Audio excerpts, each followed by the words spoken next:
steering wheel. Lawson steering wheel, yeah. Give him steering wheel. Hey, steering wheel. Somebody tell him to give it to him. Come on! Whoa! Your leg, my please. Your leg. How the f*** is that possible? I'm driving like a grandma. Get that, Ralph? Did you hear me? From our radio, the rest of the race. Ralph, acknowledge. Now, come on, close him down and kill him. We've got a lunatic on the track down the hanging straight. I am so annoyed.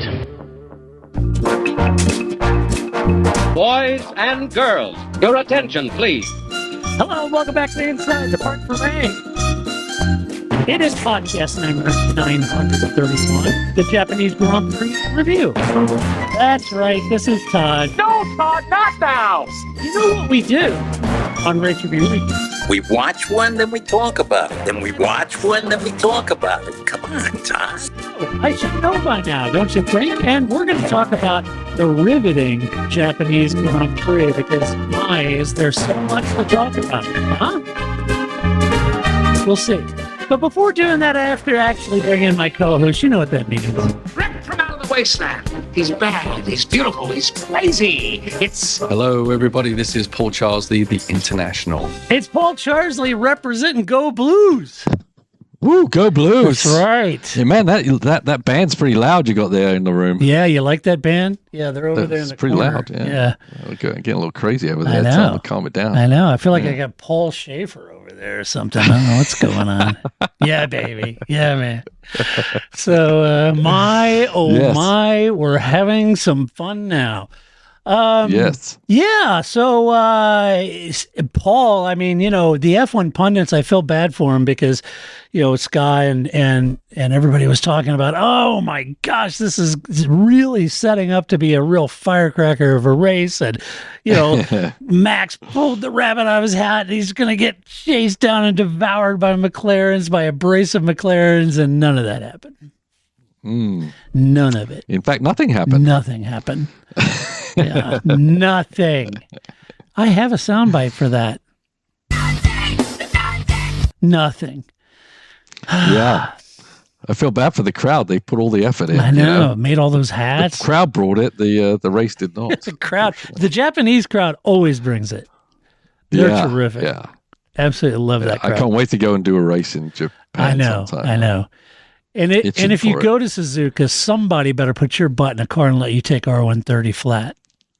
Damn right. That's right. Yep.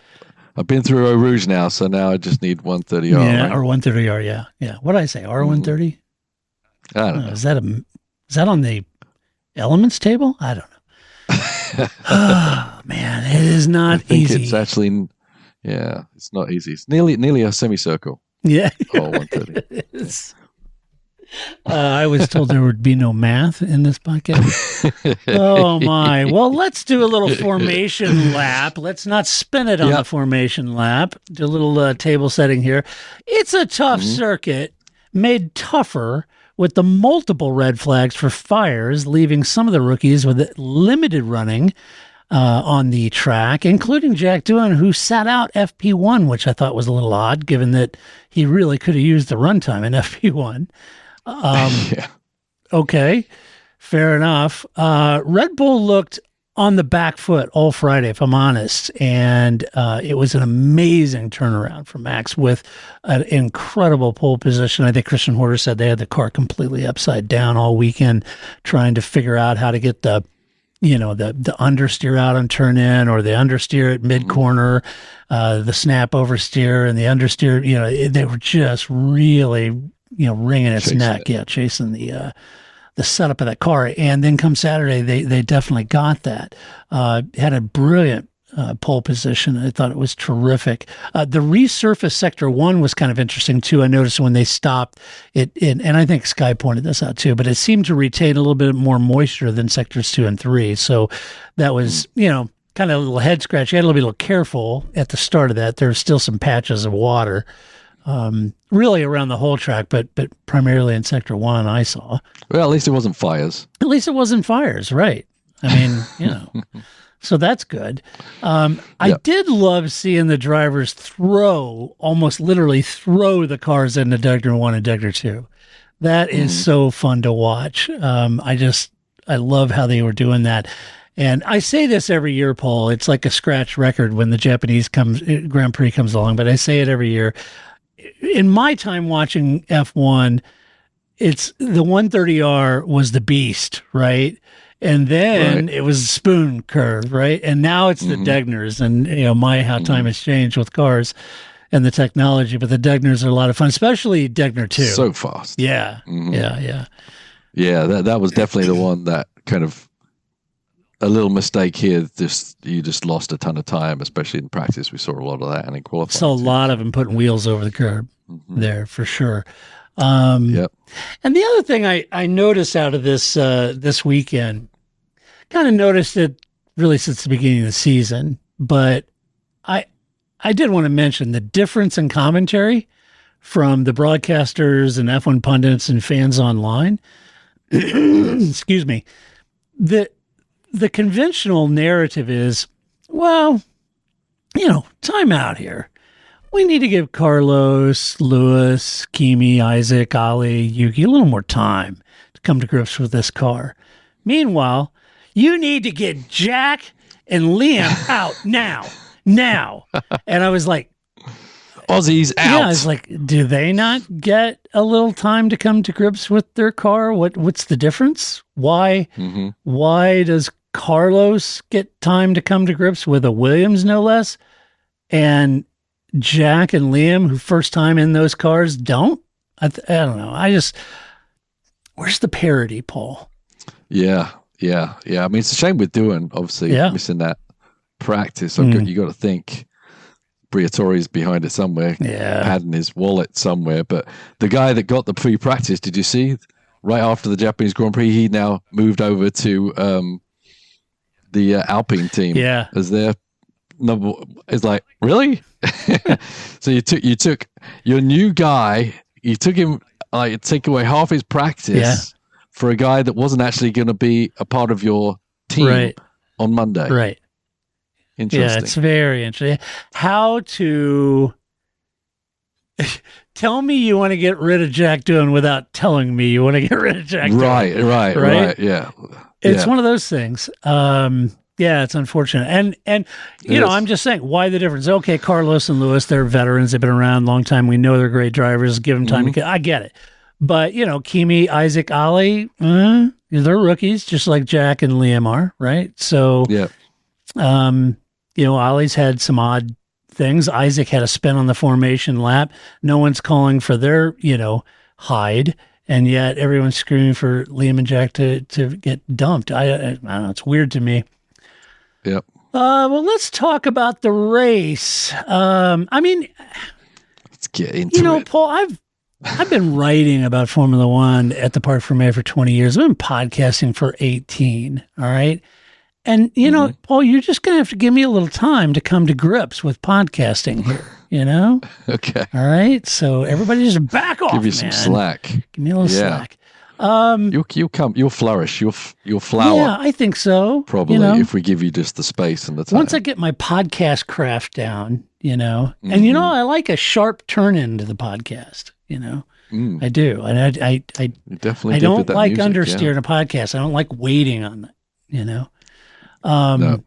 So No one likes waiting. No one likes that. Let's start at the very top at the sharp end of the grid. We'll start with Red Bull, Yuki Tsunoda, P12. If memory serves correct, that's where Liam Lawson finished the Chinese Grand Prix. Max Verstappen in P1. Yuki finished in P12.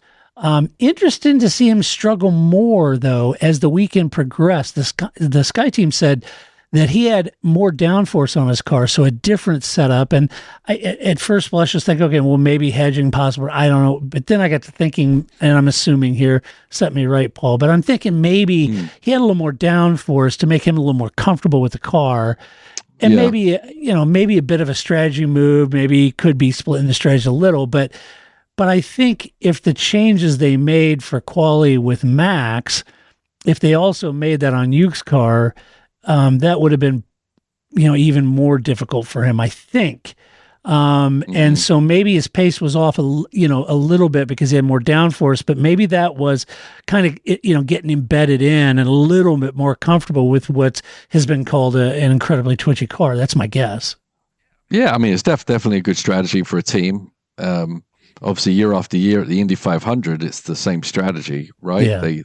They get people to the point, rookies, they get them to the point where they can drive it flat out, but they give them lots of downforce to be able to do that and gradually turn the screws to less and less downforce because it gets uncomfortable. Yeah. But ultimately, it's faster. Yeah. So, and yeah, it would make sense here. I mean, it sounds like they're looking at big picture with Yuki for the whole season. Yeah. So easing him into it.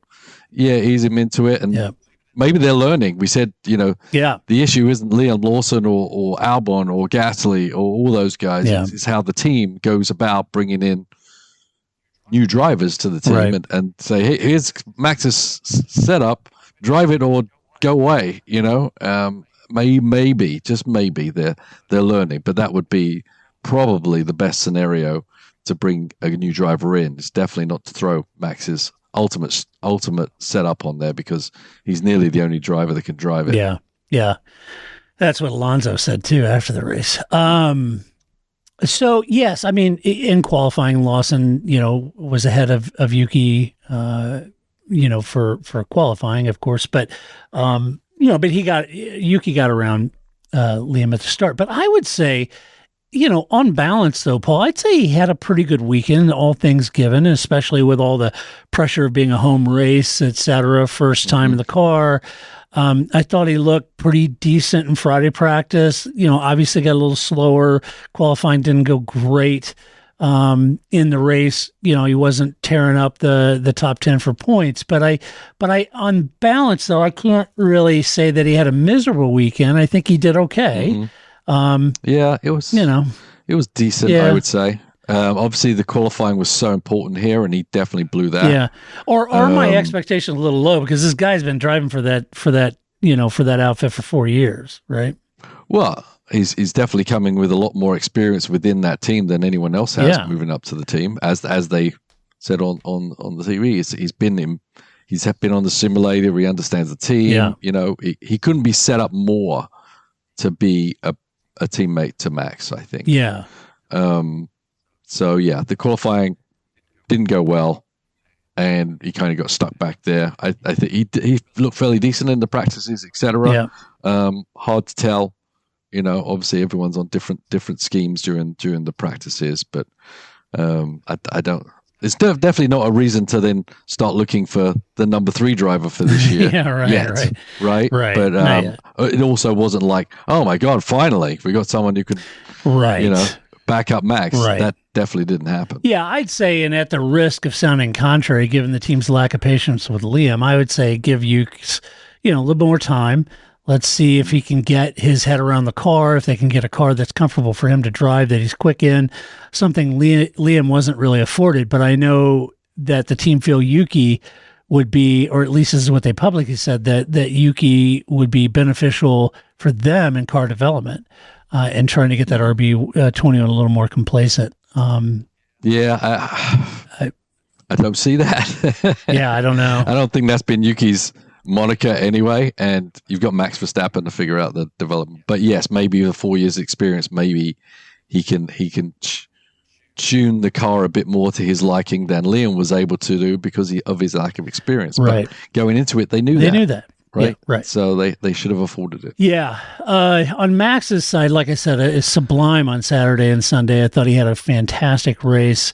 Although I leave this race wondering, is this track specific performance or have the team unlocked hidden performance in the car for the balance of the season to be more competitive week in, week out? Now we won't know, but they did seem to really turn the car inside out, trying to get that performance out of it. And it seemed to make a big jump from Friday to Saturday. I'd also argue that the nature of the track also played a role in the ability to pass dirty air, the delta needed to make long runs or an undercut or passes work. So I think that played into his hands as well. I'm guessing that this is not indicative of what we could see in Bahrain, but you never know. Yeah. I think it was the Max factor this weekend, really. Yeah. I mean, the qualifying was everything. He made the difference. I'm not sure the car has made any leaps and bounds. And by controlling the race in the front, which you could do at this track, he didn't have to go beyond the limit or get pushed by the McLarens too much. They couldn't push him too much. So, I think jury is still out on that one. Yeah. I don't see a big miraculous change, though. It's just really the max factor, honestly. Yeah, you also have to count the first 3 races, relatively coolish temperatures, right? They get back to the Middle East, get some of that hot weather. I think a lot of people feel like that's where the McLarens will come on song. So we'll see. Hard to know. Speaking of McLaren, let's jump to them. You had Lando Norris. This isn't right. Is it? No, P2 for Lando Norris.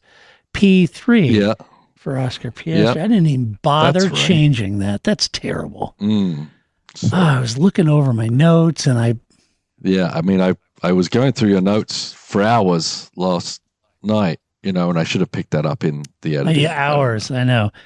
And I was trying to, make sure. Well, look faster, Todd. I didn't. It's terrible. Let's see. The team said that, Andrea Stella said that in reality, you needed 8/10 in order to make an undercut or a pass work. And at first blush, when I heard him say that, tell that to Ted, I was thinking, wow, is that a sour grapes thing? Or is that real? But then Christian Horner also echoed that and said that's kind of what they saw, and that they didn't really see any way to get past Max or create a different outcome. Meanwhile, the Sky Sports crew were nearly apoplectic and reckon they made a mistake by not splitting the strategies with Oscar and Lando and going after Max and attacking. And I think you have to factor in the situation where the entire midfield had no significant gaps to box into for the leaders. Right. And that made it even more difficult if you were thinking, well, just split the strategy, let Oscar through and let Oscar run him down, and then, that kind of thing. And I think, it's easy. It would be easy for me to say from a couch, but I think the complexity of no gaps to box into, the undercut being relatively strong, both Lando and Oscar said ultimately it just came down to qualifying as to who won, because the top 6 cars finished where they were. And I don't know if I'm 100% convinced an undercut wouldn't have worked given Kimi's pace. But then again, if you're trying to make the battle to Max, it's very likely, Paul, that one of the McLaren drivers would have been the guinea pig, or their strategy would have possibly placed them off the podium had they gone for that maximum attack. Right. So which driver do you pick pick to be the tail gunner and the guinea pig, or the first one over the wall, right? Yep. Yeah, that's the dilemma that they have. Yeah. With their 2 number 1. They can't literally sacrifice one for the other, which Red Bull were always ready to do with Sergio. Right. They could have 2-stopped Piastri. He could have been out there as a blocker and let Norris do the overcut. I think they should have been a bit more creative and not just accept the fact that that's how it was going to be. I think obviously with Kimi's pace, we saw you could have got a lot longer and still kept up pretty good pace on those mediums, and then you would definitely have had an advantage when you come back to the hards. So they're playing it safe, right? Because they want to win the world championship, and this is how they're going to do it. They don't need to risk so much for risk their own points and derision in the team with the 2 drivers to win one race. It's a big picture thing. Don't blame them for doing it. Paul, if you were in Andrea's position, you wonder about. I'm not disagreeing with it at all, and we were texting back and forth, and you were saying, "Hey, they're thinking World Constructors Championship." So they're not going to do anything crazy. They scored great points, 2 cars on the podium, outscored everybody else. And you're right. You're 100% right. I'm wondering, Paul, in Andrea's position, at what point does Oscar/Lando start saying, "Hey, I'm trying to get a driver's championship here too, though." Yeah. And as much as I'm happy for the team and I'm here for the team and we'll do whatever we can to win the Constructors Championship, it would be nice to try to get me a championship, don't you think? Or you don't ever really care about the Drivers' Championship? Why am I here? I'm here to win a championship myself. At what point does that become a friction point? Well, I think as I said, I think at the beginning of the season, this was the time for them to sit down with everyone, not in the season, to have a calm discussion and framework for how they're going to run this season, because they have the superior car. And in my mind, how I would do it, I mean, I would say, hey, first off, we got to win the World Constructors. That brings in money to the team. That helps us do everything else and keeps this team, singing along and competitive, which both the drivers want to be in the most competitive car on the track. We took a long time to get here. We got to keep this advantage as long as we can. And I'm sure there's a point in the season where they're going to say, okay, let's go to the break. Let's see where we all sit, and then we'll have another discussion about how we want to run the second half of the season. Up until that point, I would say it's got to be all about the team, putting all those points in the team, giving them a good, nice big cushion, so then they can allow the drivers to maybe race a little harder later on in the race.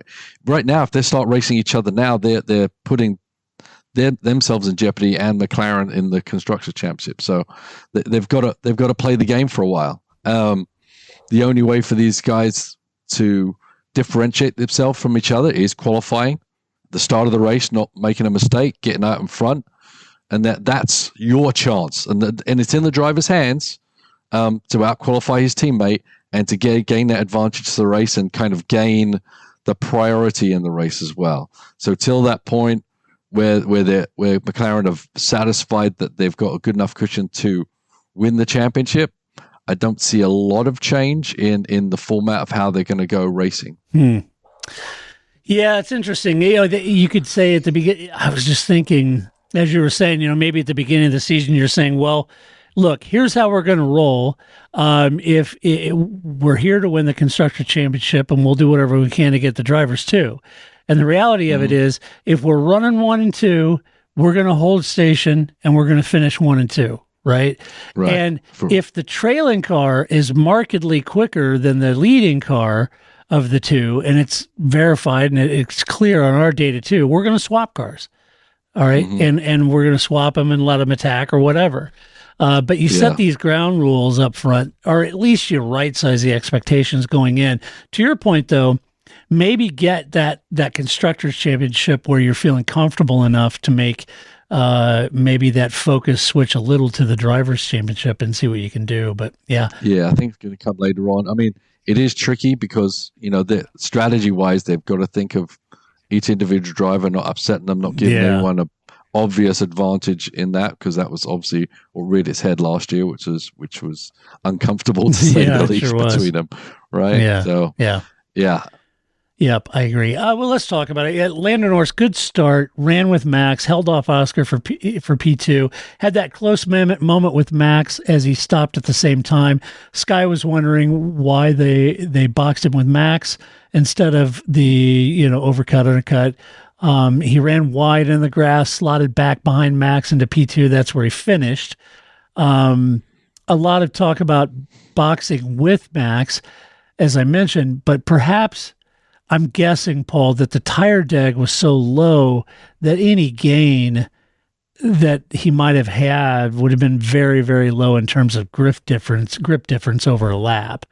Because as we saw that, it just didn't seem like the tire deg was a factor.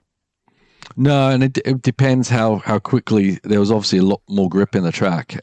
It's about they outlap how quick you can fire the tires up versus the person on there quick lap trying to gain a couple of tenths to try and get some kind of position.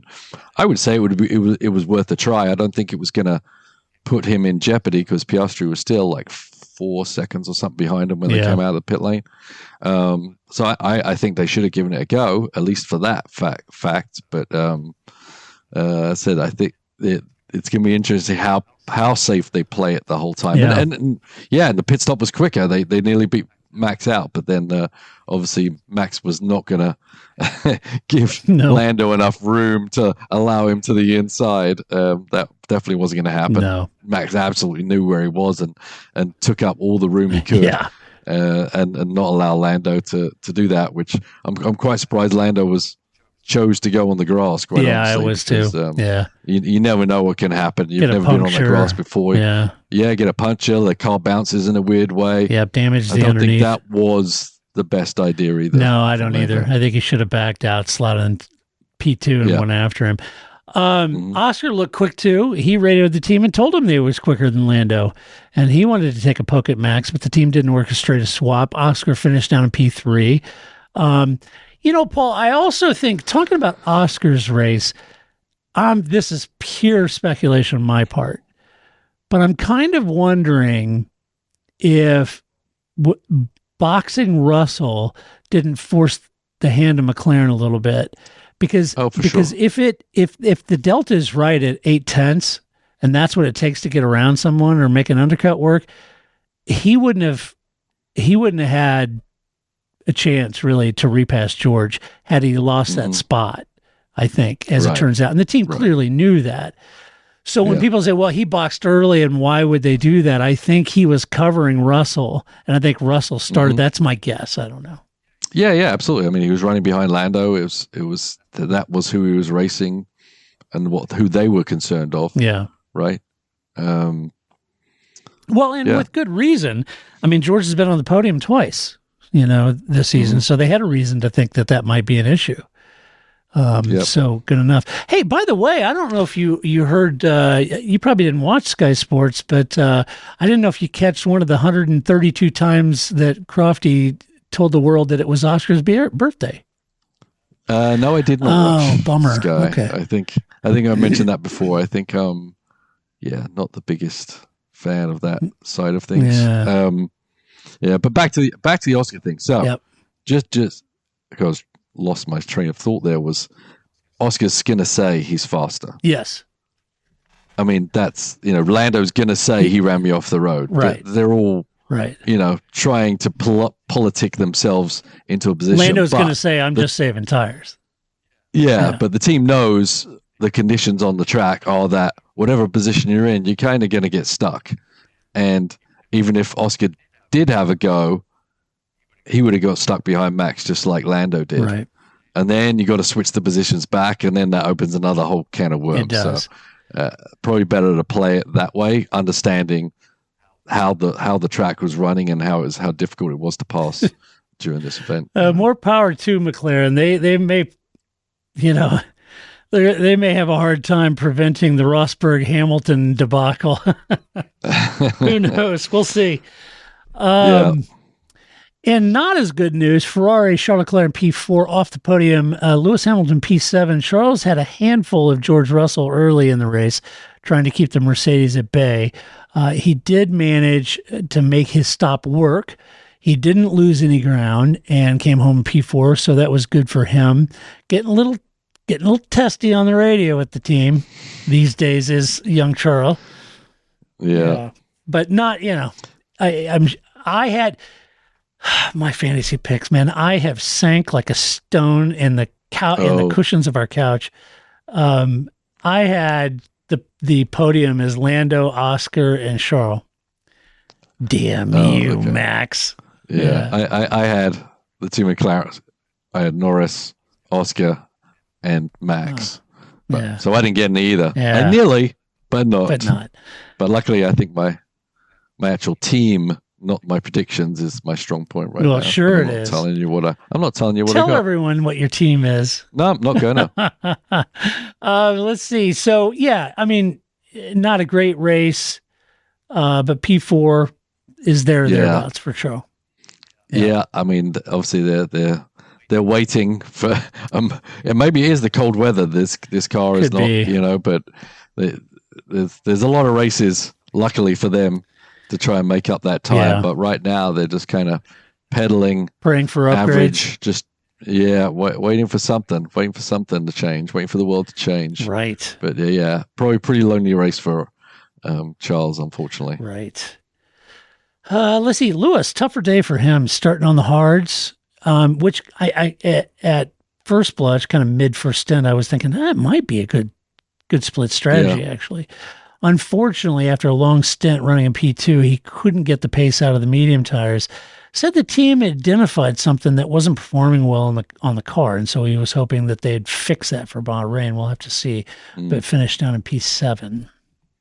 Yeah, it was surprising that he didn't make any headway on the mediums. I kind of thought he'd get by Antonelli. I thought, okay, he's looking pretty good. He's going to get you on the medians, but Kimi, Antonelli pulled away from him. Yeah, on new hards, and he had new mediums. Yeah. So there was definitely something up where he just did not have the pace on the medians, which was unexpected. Yeah, it would have been.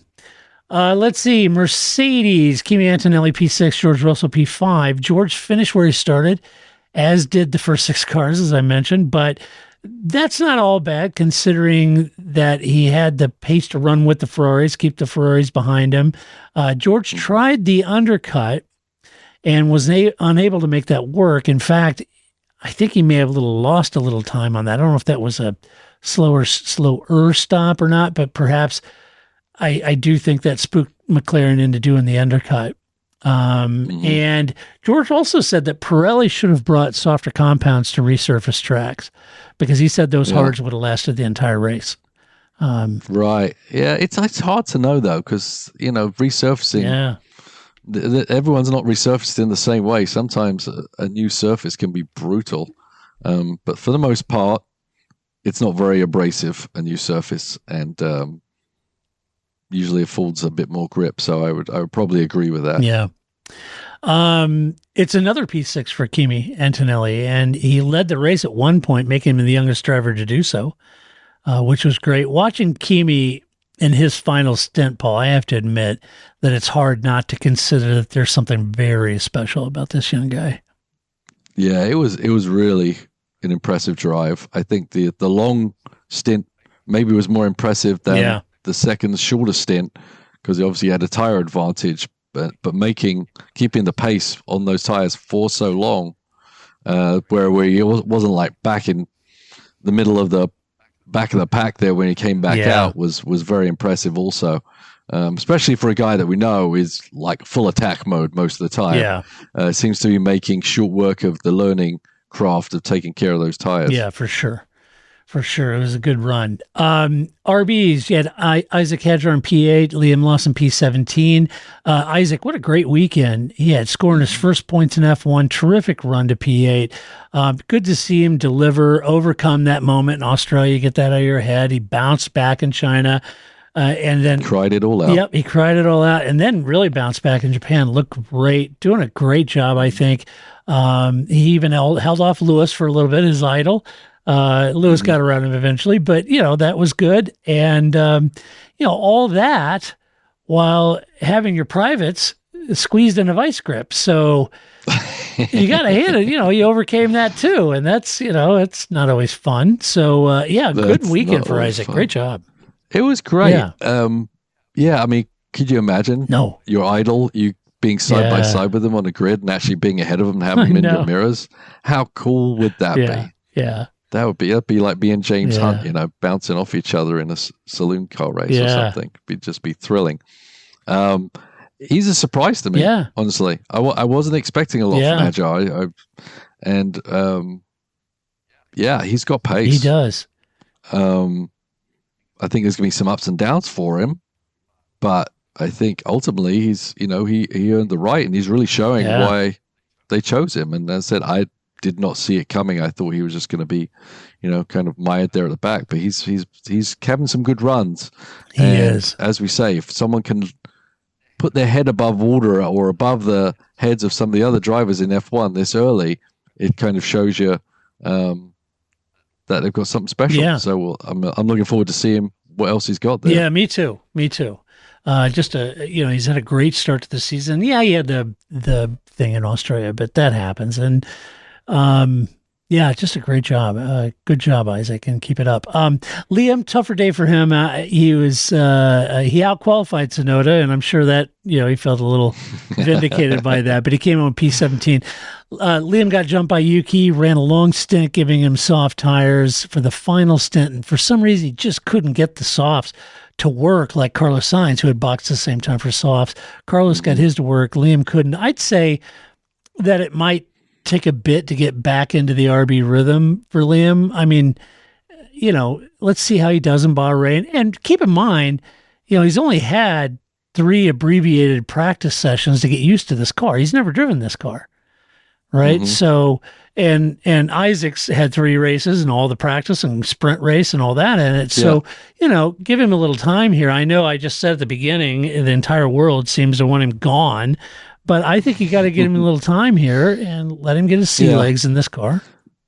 Yeah, I don't think it was bad. I think just the strategy they kind of threw it out there and figured, why not? I mean, that's what these strategies are going to do. You're going to be a hero or a zero. Yeah, exactly. If they don't pan out. I mean, Kimi and Antonelli made it work, but obviously Lawson's more in the mid-pack fight, and that's a little harder to make the difference. So I think it was just a strategy thing to put him back there. It's kind of like, hey, if you're 3 goals down, throw your goalie in there to try and head in the corner. Yeah, right. Why not? Right. You've got nothing to lose. Out qualifying Tsunoda must have been extremely gratifying. Yeah, I'm sure it was. Yeah. I even did a little poll on Twitter, and everyone, it was like 75% thought Yuki was going to out qualify Lawson. I answered that poll. Yeah, I said no. He wouldn't. I picked Yuki. Yeah. Okay. Because I was banking on the veteran. He'd been there for 4 years. He should be able to step into that car and do better than a rookie. I thought Yuki would have him, but he didn't. Let's see. Williams, Alex Albon P9, Carlos Sainz P14. Alex had another point-scoring run, getting a little upset on the team radio there, and said that the teammate. What happened to cute little Albon and his cats? I don't know. I know. He's like grumpy Alex, and said the team made absolutely no sense. And I mean, he went all Yuki on him. He did go Yuki on him. You're right. Yeah. He's been kind of like that. He has lately. Yeah, he always sounds out of breath too. But so does Yuki. What are you guys doing? Yeah. Why? Yeah. So Alex, I don't know what's Alex's deal. I don't know. Yeah, it's not the way to behave, really. Yeah. As I said, that was one of the things I had against Yuki. Is like, you gotta treat your crew members like they're there to actually help you, not as a sounding board for your frustration. Yeah. And that whole team it's not going to do you any good. And to be honest with you, I think it worked out just fine when they boxed him. He thought that he ran long for a stint. He was upset with that, but I think it worked out fine. Yeah. And the team was probably on the money, mm-hmm. And they came back to him and said, no, it was worse to stop sooner. Right. And because there was no gaps, right. To box into. So Alex went a little Yuki on the team, but he ended up scoring a couple points, so good on him. Yeah, I just wonder what happens back in the... Yeah. It's not like on the radio you can say, now, Alex, I think you need to apologize. Yeah, right. But, I mean, we've had it on our team too. The drivers get irate about this or that and just say, okay. Just give them a couple of body blows when they come into for the race review or something. I bet James just, a nice sharp shot to the little suplex or do the big, It's like that. Yeah. But, Carlos had a ragged weekend. Great for Williams. Fantastic they're kind of where Williams. The predictions were that they're there or thereabouts at this point and scoring points in every race. Awesome. So. It's awesome. Yeah, it is. Ragged weekend for Carlos, though. You just got to give Carlos a little time, come grips with the car, It's just, it's got to... No, it cannot be, Ricky. It can't be, Ricky. Give him a little time. I don't think Ricky's answering the phone anymore. Yeah, I like their narrative as well. It's going to take him a few races to unlearn all his bad Ferrari habits. I don't know. He's winning races at Ferrari. Of winning, yeah. Are those bad habits? Those winning habits, we want to dispel them. Yeah, right. Let's not bicker and argue about who won what. It's just, anyway. A bit ragged there. He was blocking on Saturday, got a penalty for that, had a few off-track excursions during the race, and the race stewards were giving him the stink eye, but they didn't hand out any penalties for that. Ran a long first stint in mediums, but then, like I mentioned earlier, he boxed, put softs on, did make that work, got passed his way back up to P14, which was good. It's good that he got up there, but not on Carlos Sainz terms. It's not that So great. you passed somebody, didn't you? Yeah. You know what it's like. Yeah. I mean, you've been there with a Williams. Any pictures? Let's see. Haas F1, Esteban Ocon, P19, Ali Behrman, P10. Ocon started on the hards, ran along for a stint, but it didn't really work the way he had hoped it was, and he was pretty much in a train at the back, and it didn't really come to fruition there, unfortunately for Esteban. I guess I'm a little surprised, and I should have today. I didn't dig a little deeper into find. Were they running some sort of? I mean, he was on the hards. Ollie wasn't. So I don't know. Maybe the hards just didn't work. I don't know. Yeah, well, it's as I said, it's harder in the mid pack. Yeah. If you're at the front, where Hamilton was, it stretches out a little bit. You get a little more gap. But when you're these kind of strategies, no clean very air. hard to work. Yeah, in these with so many people you're fighting with, and you can't get away from them, right? And you certainly can't fight through them at least at this track. Tough race for Esteban. Ollie on the other side, great race for him. Qualifying helped him stay in the points. Great qualifying performance for him. Running very well in the upgraded car this weekend. Drove very well, keeping Alonso behind it for P10, which is no easy feat, as anyone will tell you. Definitely is not. Ali said it was a lonely race, but he felt that he got the maximum out of the car and didn't have enough for the Williams or RB. Ultimately, he said we kind of finished kind of where we probably would have. Yeah. No, it's great for him and the team. It was a really good drive. It really was. He looks solid out there. He does. He's just. Yeah, I really think he and Isaac and Kimi, they all just look really planted, not a lot of craziness. I think Kimi ran wide a couple times, but he was throwing everything in the kitchen sink on his final stint. And you could, he went off, but not as many times as Carlos Sainz. Ollie looked terrific. Great job from him. Yep. Aston Martin, Lance Stroll, P20, bad weekend for Lance. Alonso down in P11. Stroll tried to start on the softs. It didn't work, Paul, not at the back, and he boxed early. Then he stopped again, trying to make something happen. Did not happen for him. Finished the lap down and last. Just a bad weekend for Lance. I think they gave up in the end, and they started going into test harvest mode for Lance. Yeah, I think you're right. Yeah. Yep. Which is why I think they pitted again and all that kind of stuff. It's like, why not, really? Why not? If you're not going to score points and if you do come up with some kind of quick plan to get some more data, then go for it. Yeah, if you're going to burn an engine, might as well harvest some data and get some critical information out of it you can develop on. Fernando finished his first race this season. Got around Gasly, a great pass around Gasly, couldn't claw his way into the points, but he said it was very hard to overtake Suzuka. He said it always is similar to Monaco in that sense. So it's become that way. Yeah. Interesting that they don't put because they're very DRS friendly. Why they don't put DRS? Yeah, they're so DRS happy. Down from spoon to I don't know why they've not that I'm asking for it because I'm not. No. But I'm just surprised they haven't. Right.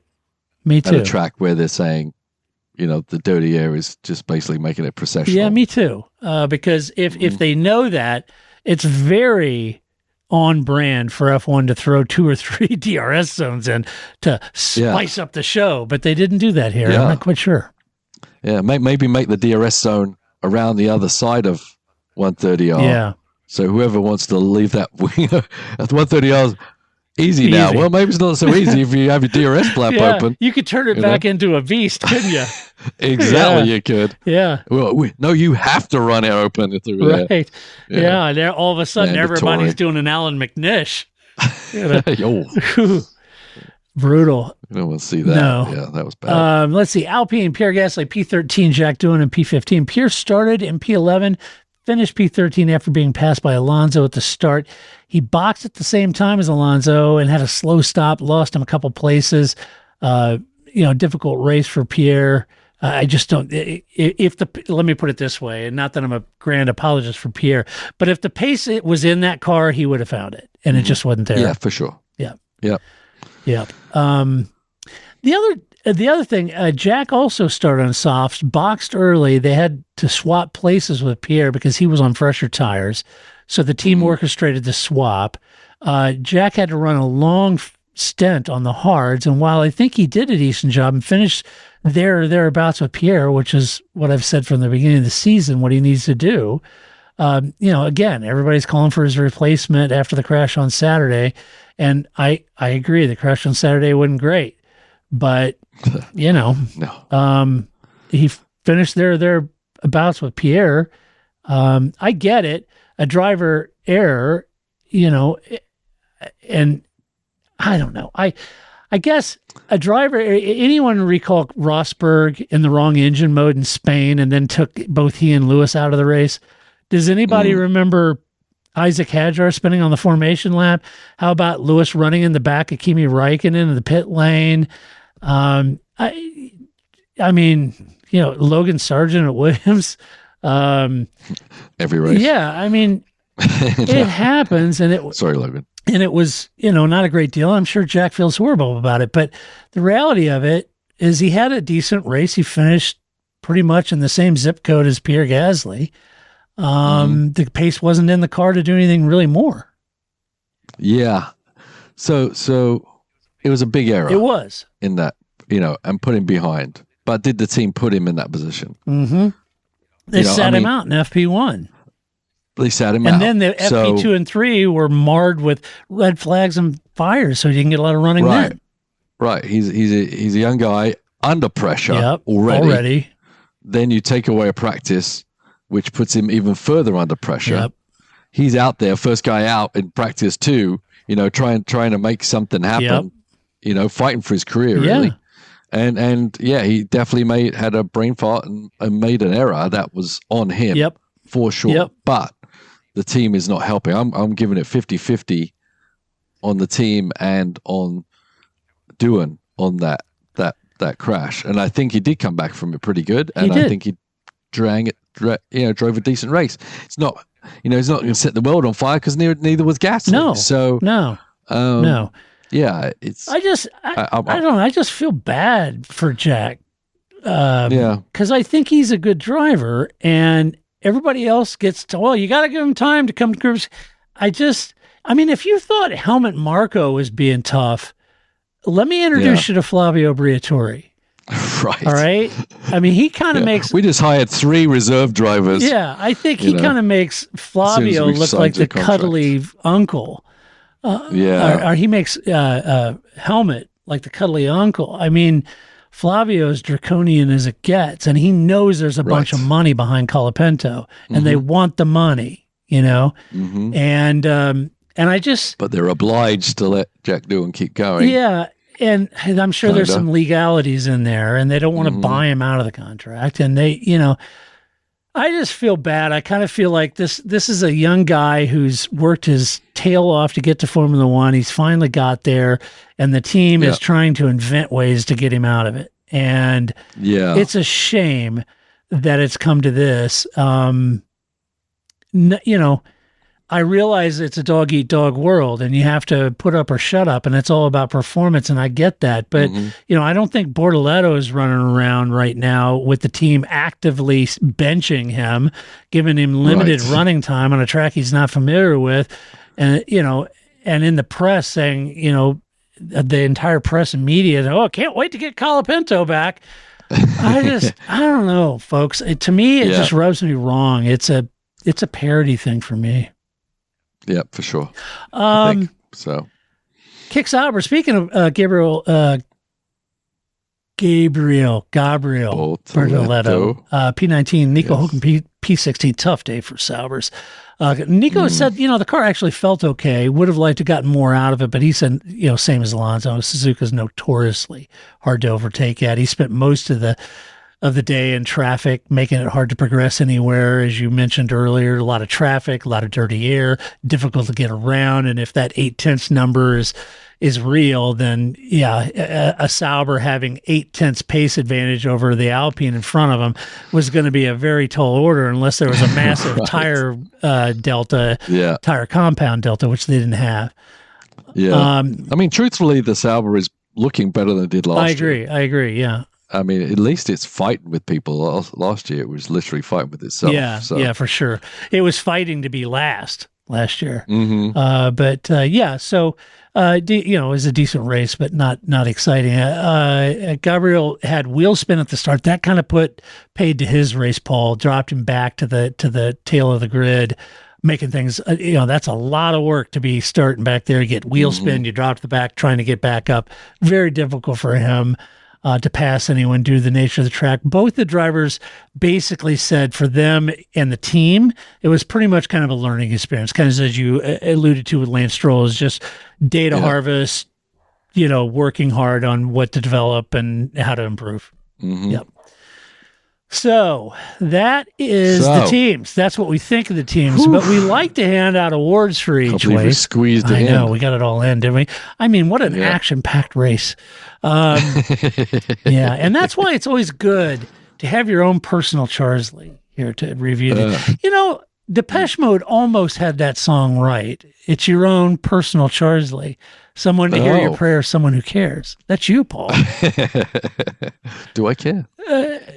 Yeah, usually. Deep down inside, Paul. Unless you call me a twat, and then I don't care anymore. Yeah, you don't care. You're going to get both barrels about Yuki if you do that. Let's see. Move. Bunch of kneecaps. Yeah, right. First award is move of the race, always. And we enjoy this one, right? Don't we? Seriously, Todd? Yes, we do. We'll do it live. Yes, we will. All right, Paul. Move of the race. What'd you have? I'm going to give it to Alonso on Gasly. That was good. And that little game of chicken running into 130R, that was pretty hairy and pretty exciting and fun. It was all very Alonso. Very Alonso, yeah. Yeah, it was really good. That was a good one. I know it was DRS fuel, but Hajar's fast where he kind of got a little shaky there going around the outside, but he stuck around the outside. outside. It's never easy to go around the outside. No. That's a pretty impressive turn. So it's even if you'd have the tire advantage, still not. Yeah. Still takes some. Old Isaac kept his foot. They tried to take him away from him, but he had some going in there. Yeah, he did. And he had his foot in it. He didn't lift, so good for him. Let's see. My move there. I agree with you. I think the first stint long run on Kimi was very impressive. I just think that last stint was fun to watch because he was throwing that car going 10 tenths, just going for it. He's on the radio. I'm giving it everything. It was really fun to watch Kimi do that. I was really sounds impressed. Like that team are really enjoying having him on the team. So. Actually. Yeah, more so than George.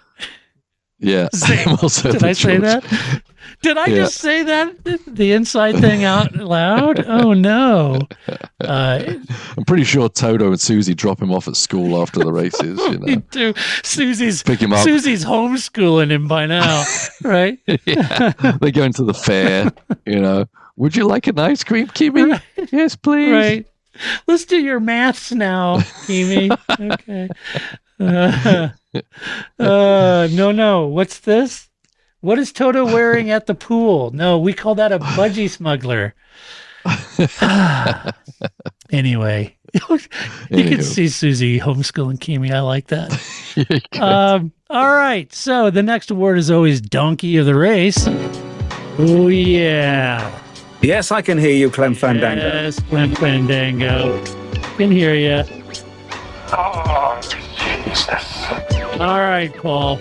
Donkey of the Race. All right. Well, I could give it to Aero Wash, but I decided to give it again to Doohan. Yeah, for the maybe the combo Doohan and the team for. But ultimately, it's the driver's responsibility. But that was literally worst case scenario. Yeah, jumping in the car in practice too, and then crashing. Make that mistake. It was bad. Yeah. I agree. My Donkey of the Race has to be RB's belt gate. I don't know, man. He didn't complain to the belts the first two races, and I don't know what happened this weekend. And even when he was slotting on the grid, he goes, "Now the seat's moving." And I was thinking, does anyone have some Flex Seal tape? Anyone have some Flex Seal tape? Come on. Yeah. So someone was asking me, well, how did that even happen? He's been, they do a lot. They tear these cars apart. They put them back together. there's lots of, they literally have to tear the whole cockpit apart to get to things inside. So easily things can be missed or not put back right, et cetera, et cetera. Yeah. So, it's obviously the mechanic's duty to make sure everything is correct. Right. But it does happen. Yeah. And I got to think, Paul, you've had that 6-point harness, boy, and those things are cinched up. And you start moving a little bit and, jamming the wrong thing. Woo. Yeah, I've had that before. Yeah. You just got to make sure those. You got to make sure these lap belts are really tight because you do not want to be sliding forward anytime. You don't. Yeah. No. Yeah, it's all about positioning. Yes, lots of positioning. Yeah. So that's why every time Lewis gets in, he's always adjusting his junk to make sure he gets in there and everything is exactly where you want it. Everything's where, you don't want left that. Or right. You can't be in the middle. That's for damn sure. Right. Yeah. All right. Well, finally, the final word is drive the race. Oh yeah. Get in there, Lewis. Get down. Yes, drive the race, Paul. Who'd you have? I got it. I'm giving it to the rookies. Awesome. They're all in different places, different teams of different competitiveness and different scenarios. But Kimi, Antonelli, Hajar, Bierman, I think they all did a great job at a very tough track, a great track, but a very tough track to be fast at, and they all score points. So I'm giving it to the rookies. Yeah, it's a good shout. I couldn't agree with you more. I'm going to give it to Max. I just think it was a sublime qualifying. It was an amazing race from him. And whether they've found performance that is now on that car for the balance of season, but even if it's a one-off, it's probably even more impressive. But I think you're right in your assessment at the top of this show, Paul. I think a lot of it had to do with Max, And I know that, people that dislike Max, I know that's hard to hear. But I think even everybody in the paddock are kind of coming around. There's something otherworldly. He's a generational talent, and everyone you got Fernando Alonso saying he's the only guy who can do that right now on the grid. Yep, for sure. Yeah, and that's Fernando Alonso. He's won 2 titles, and he knows how to hustle a car. Impressive, very impressive. All right, well, very impressive. That does it for this podcast. Do we come back next week, Paul? I believe we do. Is it next week we do Although that? next week I'm in Long Beach, so even better. But luckily our race is on Saturday. Oh, perfect timing. So be able to get to see the race. Yes, you'll be able to see that Hopefully live. Right, your race is on Saturday, and the Bahrain Grand Prix is next week. So we will be back. You listeners, dear listeners and viewers, will have your own personal Charsley next week to review the race. And if you like this podcast, go to your favorite podcast player, give us some love and a review on that. If you watch this podcast on YouTube, for crying out loud, do the right thing.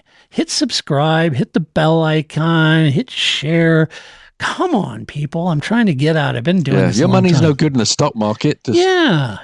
And there's no tariffs on our podcast. In your entertainment. Yeah, we have no tariffs on our podcast. It's free for everyone. So give us some love out there, spread the wealth, and do all the things you should do on YouTube. And a huge, huge thank you to all of our Patreon supporters, because without you, we would not and could not do this podcast. So I'm incredibly grateful for your support. And we will be back next week to talk about and to review what I am sure is going to be an amazing Bahrain Grand Prix. So until that time, this is guaranteed. Paul guarantees it. What do you got to lose? So until that time, this is Todd, a.k.a. Negative Camber, saying so long. I'm supposed to hit this, aren't I? That's it, man. Game over, man. Game over. It's not what I feel I've got to prove at all. I don't really want to prove anything. I started as an amateur.